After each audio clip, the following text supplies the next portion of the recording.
Hello guys, इस video में हम यूपी लेखपाल की कट ऑफ के बारे में डिस्कस करेंगे। मैंने कल भी इसके बारे में एक वीडियो बनाया था। एक बहुत बड़ी लेटेस्ट अपडेट आ रही है। जो घोटाला हुआ है 15,000 वाला, संदिग्ध अभ्यर्थी जिन्होंने पार्टिसिपेट किया था लेखपाल के अंदर, उससे संबंधित अभी प्लीज़ आप वीडियो को पूरा देखिए। मैं सारा कुछ इस वीडियो में डिस्कस करूँगा आपके सामने। और रिजल्ट आपके लेखपाल को कब तक आएगा, थोड़ा लेट होगा, ये कब आएगा ये मैं बताऊंगा इस वीडियो में आपको। आइए स्टार्ट करते हैं वीडियो को। अगर आपको हमारा इनिशिएटिव अच्छा लगे तो प्लीज़ हमारे चैनल को शेयर करें, सब्सक्राइब करें। तो आइए स्टार्ट करते हैं वीडियो को। ये अभी की कल की खबर है। कल मुझे वीडियो बनाना रह गया था, कल शाम की 6 अक्टूबर 2022 शाम की खबर है। और इसमें ये लिखा हुआ है कि 2-2 लाख रुपए एडवांस लेकर लेखपाल मुख्य परीक्षा में बैठाता था सॉल्वर। एसटीएफ ने वांटेड आरोपी को किया गिरफ्तार। तो आप देख सकते हैं कि मैंने पहले आपको बोला था पॉजिटिव रहो थोड़ा लाइफ में कि सब कुछ सही होगा। इतना आसानी से एसटीएफ सरकार छोड़ेगी नहीं, और अगर छोड़ता इनको तो इनकी खबर अखबार वगैरह या मीडिया में नहीं आती, ये अंदर ही दबा दी जाती। तो ये चीज़ रही, ये बात है अब मेरी तरफ से आपको। और ये बात कहाँ से निकल के आई है, ये जैसे आपने इसकी कटआउट वगैरह देख ली होंगे। लेखपाल की परीक्षा में बैठे थे 15,000 संदिग्ध अभ्यर्थी, मैंने इसके बारे में आपको बता दिया था। और यहाँ पर इन्होंने इस तरीके संयोजित तरीके से एक घोटाला करने की कोशिश की थी कि एक ही जैसे सेट में से हुई सेंधमारी। यानी कि जैसे मान लो इन्होंने 50 लोगों को सिलेक्ट करवाने के लिए पैसे लिए हैं, तो उन सारे लोगों ने जितने भी लोगों ने पैसे लिए थे, मतलब पैसे दिए थे, उनको सबका सेट जो था पेपर का वो एक ही था, ताकि नकल भेजने में उनको आसानी रहे। तो इस तरीके से था। आप इस कटआउट को पढ़ सकते हो, मैं इसके बारे में ज़्यादा बताऊंगा नहीं, पहले मैं बता चुका हूँ इसके बारे में।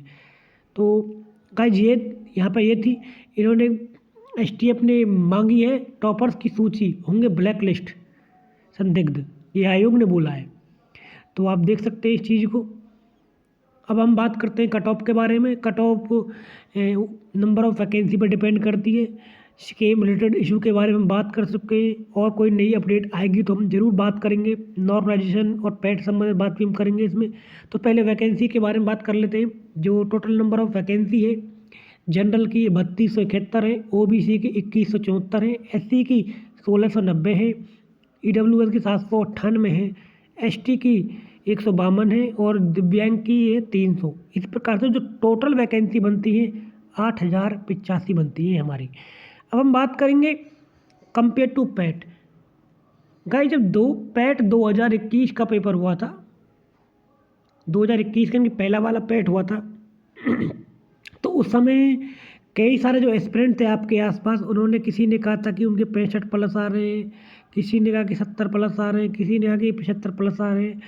लेकिन बहुत सारे ऐसे अभ्यर्थी थे इनमें जो 62 प्लस भी नहीं लेके आए थे। यानी कि 62 प्लस क्यों? क्योंकि 62 प्लस थी आपकी लेखपाल के लिए एलिजिबिलिटी। मिनिमम आपको 62 समथिंग मार्क्स चाहिए थे लेखपाल के लिए एलिजिबल होने के लिए। तो आप ये समझ सकते हैं कि कुछ लोग जो 80 प्लस 85 प्लस बता रहे हैं ना, मैं ये नहीं कह रहा कि सबके गलत हैं, सब जो लोग झूठ बोल रहे हैं, हो सकता है कुछ सही भी हो, बट वैकेंसी पे भी आप ध्यान रखिए, वैकेंसी बहुत ज़्यादा है, तो इसके आप ध्यान में रखिए। तो गाइज मैं यही कहूँगा कि ये सब चीज़ें एक बेकार की है, इनमें ज़्यादा ध्यान मत देना। और एक बात और मैं आपको बताऊँगा कि जैसे उस समय पैट का पेपर हुआ था तो बहुत सारे यूट्यूबर्स ने ये बताया था कि 1,40,000 बुलाए जाएंगे, किसी ने कहा 1,20,000 बुलाए जाएंगे, अगर 15 गुना बुलाएंगे तो किसी ने 1,60,000 बुलाए जाएंगे। इस तरीके से लोगों ने बोला था, लेकिन बुलाया फाइनली कितने को? 2,40,000। किसी पे कोई सवाल ही नहीं बचा। नहीं तो लोग अगर 1,40,000 1,20,000 बुलाते तो आयोग पर ही सवाल उठा देते, तो किसी के पास कुछ करने को सवाल ही नहीं बचा था। इसलिए निश्चिंत हो जाइए, जो हम ये लोग यूट्यूब पर चल रहा है सब बंद हो जाएगा कुछ दिनों में, जैसे डीबी का रिजल्ट आएगा। डीबी का रिजल्ट थोड़ा लेट होगा, भी मैं बताऊंगा इस वीडियो में। अब हम बात करते हैं नॉर्मलाइजेशन की। नॉर्मलाइजेशन की बात करेंगे हम एग्जाम्पल से। यूपीएसआई के लोग कंपेयर करते हैं लेखपाल के पेपर से। 9,500 के आसपास कर इसमें वैकेंसी थी, तो आपको पता होगा कि फिर भी कट ऑफ इसकी हाई गई थी। और इसका सबसे बड़ा मेन रीज़न ये था कि 54 शिफ्ट में पेपर हुआ था इसका। और 54 शिफ्ट में पेपर होने का मतलब ये था कि मान लो पहली शिफ्ट का पेपर आपका हो गया, पहली शिफ्ट का पेपर होने के बाद दूसरी शिफ्ट वाले पहली शिफ्ट का जो डिस्कशन करके गई थी, इनकी यूट्यूब पर पता चल गया था। अब मान लो जिन्होंने पहली दूसरी शिफ्ट में जिनका पेपर था और जिनका लास्ट में 40 45 50 30 उस शिफ्ट में पेपर है, तो सोचिए वो कितना एडवांस होके गए होंगे। आप इस बात को समझिए। यानी कि कहने का मतलब ये कि उनको पता चल गया था कि हिंदी किस तरीके की आ रही है, मैथ किस तरीके की आ रही है, जीएस किस तरीके की आ रही है। तो सब कुछ उनको पता चल गया था आसपास कर करंट अफेयर कहाँ से कहाँ तक के आ रहे हैं, तो ये उनको आइडिया लग गया था पूरे तरीके से। तो इसलिए जो इसमें ये हुआ था कि जिस शिफ्ट में पेपर टफ आया था उस शिफ्ट में कम मार्क्स आए थे लोगों के, लेकिन फिर भी सिलेक्शन हो गया था। और जिस शिफ्ट में पेपर आसान आया था, यानी जो बाद की शिफ्ट थी, उनमें एस्पिरेंट के ज़्यादा मार्क्स आए थे, लेकिन फिर भी उनका सिलेक्शन नहीं हुआ था बिकॉज ऑफ नॉर्मलाइजेशन। नॉर्मलाइजेशन का एक एग्जांपल मैं और देता हूँ कि एक एस्पिरेंट था, अभी आपने 3-4 साल पहले की बात है, SSC CGL में मेंस के अंदर एक एस्पिरेंट ने मैथ में 200 में से 200 मार्क्स लेके आया था, लेकिन नॉर्मलाइजेशन की वजह से इसके मार्क्स डिक्रीज हो गए थे। अब एग्जैक्ट तो मुझे नहीं पता कितने मार्क्स थे, लेकिन डिक्रीज हो गए थे इसके, और इस बंदे का सिलेक्शन नहीं हुआ था। इस चीज़ को आप समझिए, बहुत बड़ी उस समय की ब्रेकिंग न्यूज़ बनी थी कि भाई अगर कोई एस्पिरेंट 200 में से 200 मार्क्स लेके आ रहा है फिर भी उसका सिलेक्शन नहीं हो रहा है, इसका मतलब क्या है। और उस बंदे की खुद की गलती तो है नहीं कि भाई पेपर आसान आया, पेपर टफ आया, तो आयोग की गलती है। अब आयोग की गलती की वजह से वो एस्पिरेंट को सज़ा मिली थी, तो ये इम्पैक्ट है नॉर्मलाइजेशन का। लेकिन UPSI में या क्या कहें यूपी लेखपाल के अंदर नॉर्मलाइजेशन नहीं होगा। क्यों नहीं होगा? क्योंकि एक ही शिफ्ट में पेपर हुआ है, ये आपको पता होगा। एक ही शिफ्ट में पेपर हुआ है और इसमें एक ही बारे में पता चल गया है कि जीएस किस तरीके का आ रहा है, ग्रामीण परिवेश किस तरीके का आ रहा है। अगर जीएस और ग्रामीण परिवेश 2 दिन में ये पेपर होता, जिसे आपका पैट का हो रहा है, तो लोग इसकी कट ऑफ को हम तब मान सकते थे 80+ कट ऑफ जाएगी इसकी, निश्चित रूप से हम कह सकते थे, क्योंकि उस समय आपको एक ही शिफ्ट में पता चल गया था कि जीएस किस तरीके का आ रहा है, ग्रामीण परिवेश किस तरीके का आ रहा है। नहीं तो सब लोग गवर्नमेंट की पॉलिसी और वेलफेयर पॉलिसी जो पढ़ के चले जाते, जबकि ऐसा ना तो किसी कोचिंग वालों ने पढ़ के बताया था, ना ही किसी किताब में था। उसमें बस सिर्फ और सिर्फ ग्रामीण परिवेश के बारे में यूपी स्पेशल था, और आपके जो लेखपाल के जो वर्क वगैरह होते हैं उन संबंधित चीज़ें थी, वो एक भी ग्रामीण परिवेश में नहीं पूछी गई थी। तो गाइस ये सब चीज़ें थी पेपर के बारे में। और जो अब हम बात करेंगे कट ऑफ के बारे में। कट ऑफ से पहले 2 मिनट में आपको पेपर के पैटर्न के बारे में बात कर लेता हूँ। हिंदी अगर आपकी बहुत अच्छी है तो 20 से 22 आपके मार्क्स आ सकते हैं नेगेटिव मार्किंग काट के। मैथ अगर आपकी बहुत अच्छी है तो 20 से 22 अगर आपके मार्क्स आ रहे हैं तो समझ लेना बहुत अच्छे मार्क्स हैं आपके नेगेटिव मार्किंग काट के। मैं ये नहीं कह रहा कि आपके 25 में तो 25 नहीं आ सकते हैं, लेकिन ये भी तो हो सकता है कि मैथ हिंदी में कम आए, ये भी हो सकता है जीएस में बहुत कम हो जाए। क्योंकि ऐसा तो है नहीं कि आप हिंदी में भी बहुत एक्सीलेंटली लिया है, मैथ में भी एक्सीलेंट लिया है, जीएस और ग्रामीण परिवेश में भी लिया है। और अगर आपके आ भी रहे हैं तो ऐसे एस्पिरेंट की संख्या बहुत कम है। याद रखना 8085 वैकेंसी है यहाँ पे, ये बहुत बड़ा इम्पैक्ट है यहाँ पे। अगर आपके यहाँ पर इसी बात को हम लागू करते इस अगर टोटल वैकेंसी होती 798, अब मान लो 798 वैकेंसी कितनी लोअर की वैकेंसी भी इससे ज़्यादा है। यहाँ EWS की वैकेंसी इतनी, EWS में लोअर में कम वैकेंसी है। अब हम बात करें फॉरेस्ट गार्ड की, फॉरेस्ट गार्ड के अंदर 655 वैकेंसी थी टोटल, और यहाँ कितनी EWS में 798।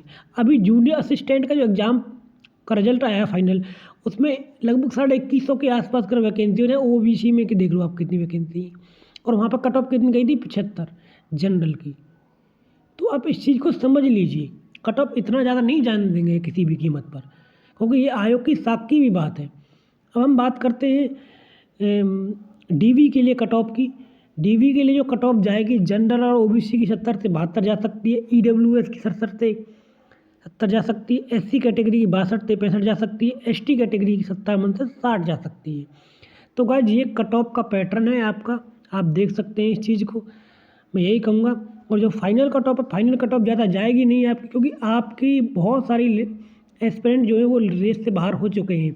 जैसे 2000 के आसपास कर तो आपके जूनियर असिस्टेंट हो चुके हैं, लगभग 100-150 के आसपास का जो वैकेंसी आई थी, 75 के आसपास का वैकेंसी आई थी, UD सप्लाई इंस्पेक्टर की हो चुकी हैं। इसके बाद यूपीएसआई बहुत बड़ा पेपर, उसकी भी कुछ दिनों अभी मेडिकल वगैरह स्टार्ट होने वाला है। इसके बाद आर ओ में भी 300-400 वैकेंसी, वो भी आपकी लिस्ट से बाहर हो जाएंगे।